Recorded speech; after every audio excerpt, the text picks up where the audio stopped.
इससे सिद्ध हुआ कि तौरेत के अलावा पवित्र पुस्तक जबूर व इंजिल में भी अल खिज्र यानी अल कबीर वाला ज्ञान नहीं है। इसके अलावा कुरान में भी वह संपूर्ण ज्ञान नहीं है, क्योंकि कुरान मजीद की सूरह फुरकानी 25 की आयत नंबर 52 से 59 में उसी अल्लाह ने कहा है कि जिस कबीर अल्लाह ने सर्व कायनात की रचना की है, उसके विषय में पूर्ण जानकारी किसी बाखबर तत्वदर्शी संत से पूछो, उससे जानो। यानी कुरान का ज्ञान देने वाले अल्लाह को उस कादिर अल्लाह कबीर की संपूर्ण जानकारी नहीं है। दर्शकों, इससे यह बात स्पष्ट हुई कि कुरान ज्ञान देने वाला अल्लाह, जिसे मुस्लिम समाज अपना अल्लाह मानता है, वह उस समर्थ परमेश्वर कबीर अर्थात अल खिज्र के विषय में पूर्ण ज्ञान नहीं रखता और उसको प्राप्त करने की विधि कुरान ज्ञानदाता को नहीं है। इसीलिए उसने सूरत अश शूरा 42 की आयत नंबर 1 व 2 में सांकेतिक शब्द बताए हैं। हामीम आइन सीन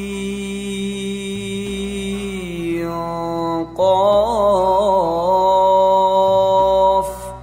जिनके अर्थ का वर्तमान तक संत रामपाल जी महाराज जी के अतिरिक्त किसी को भी ज्ञान नहीं था।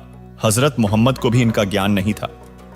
इनके ज्ञान बिना मोक्ष नहीं हो सकता, न जन्नत प्राप्त हो सकती, क्योंकि बाखबर संत रामपाल जी महाराज बताते हैं कि कुरान मजीद सूरत अश शूरा 42 की आयत नंबर 1 व 2 में कहा गया है, हाँ मीम यानी यथार्थ पूजा के आयन सीन काफ सांकेतिक मंत्र हैं, जो साधना मुसलमान करते हैं। 5 समय नमाज, जकात यानी दान, रोजे यानी व्रत रखना, कुरान मजीद का तिलावत यानी पाठ करना, सिजदा करना, बंग देना आदि आदि। यह तो ऐसा जानो जैसे रोगी को ग्लूकोस लगा दी, परंतु रोग नाश करने की गोली व इंजेक्शन यथार्थ लगाए बिना रोगी स्वस्थ नहीं होगा। आयन सीन काफ जिन 3 मंत्रों के सांकेतिक शब्द हैं, उन नामों को रोगनाशक गोली तथा इंजेक्शन जानो। इन नामों का जाप करने से जन्म मरण का चक्र सदा के लिए समाप्त हो जाएगा।